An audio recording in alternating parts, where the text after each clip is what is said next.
Geetaachoo Raddaa waan hin eeggamne dubbate. Geetaachoo Raddaa garee Dabratsiyooniin saamtota lafaatii garee chaappaa hatudha jechuudhaanis isaan qeeqe.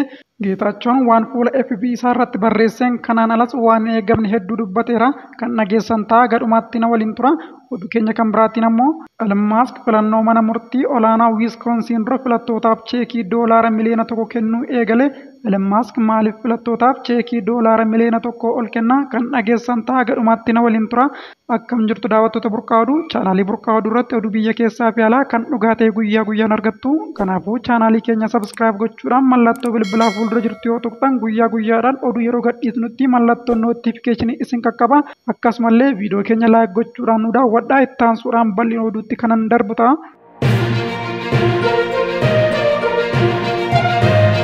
Obbo Geetaachoo Raddaa guyyaa har'aa waan hin eeggamne jedhanii Geetaachoo Raddaa Dabratsiyooniin saamtota lafaatii garee chaappaa hatudhas jedhe.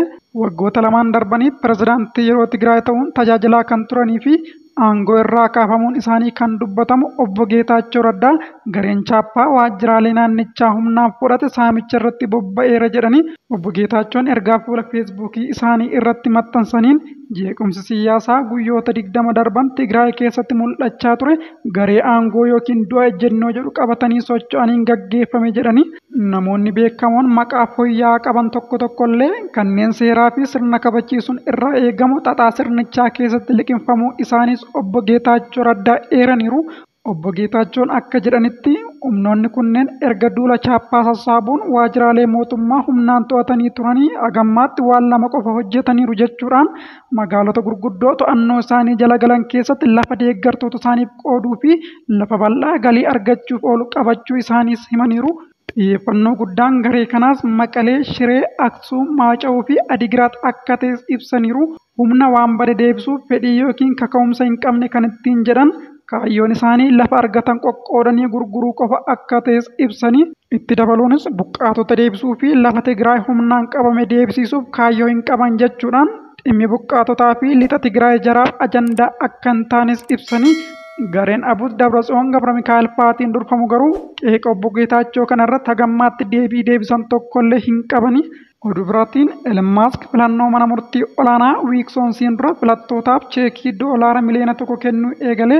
Sooressa addunyaa Elon Musk bulchiinsa Wiiskoonsiin keessatti filattootaaf cheekii doolaara miliyoona 1 kennaa jiraachuun isaa dhaga'ame. Filannoo mana murtii olaanaa Wiiskoonsiin baay'ee eegamu kibxata boruu kan gaggeeffamudha.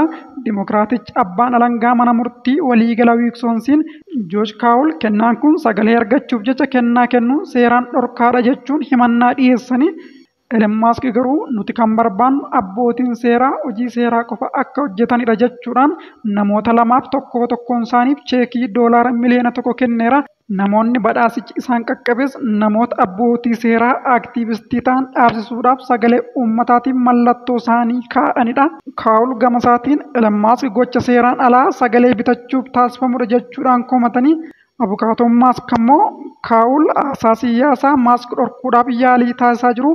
Kun ammoo keewwata heera mootummaa jalqabaa kan cabsudha jechuudhaan falmanii abukaatoon Musk itti dabaluudhaan kennaan kun sochii abbootii seeraa aktiivistoota ta'an dhaabsuudhaan malee kana filadhaa yookiin dhiisaa kan jedhu miti jedhanii. Elon Musk namoota filatanii badhaasa maallaqaa yoo taasisan kun kan jalqabaa miti. Bara darbes bulchiinsota baay'ee murteessoodha jedhaman keessatti keewwanni heera mootummaa jalqabaa akka deeggaru mallattoo isaatiin mirkaneessuudhaan nama dhuunfaatti doolaara miliyoona 1 kennuun isaa ni yaadatama. Egaa daawwattoota keenya oduu gabaabaan sa'aatii kanaaf isiniif qindeesse kan hagammaatti hordoftanidha. Burqaa Oduu irratti oduu biyya keessaa fi alaa kan dhugaa ta'e guyyaa guyyaadhaan argattu. Chaanaaliin keenya chaanaalii garee tokko deeggaree garee tokko mormu osoo hin taane chaanaalii oduu dhugaa ta'e isiniif dhiyeessudha. Kanaafuu chaanaalii keenya sabskiraayib gochuudhaan viidiyoo keenya immoo laayik gochuudhaan nu bukkee dhaabadha. Sa'aatii muraasa booda oduu biraan nagaa walitti deebinutti nagaan naa tura.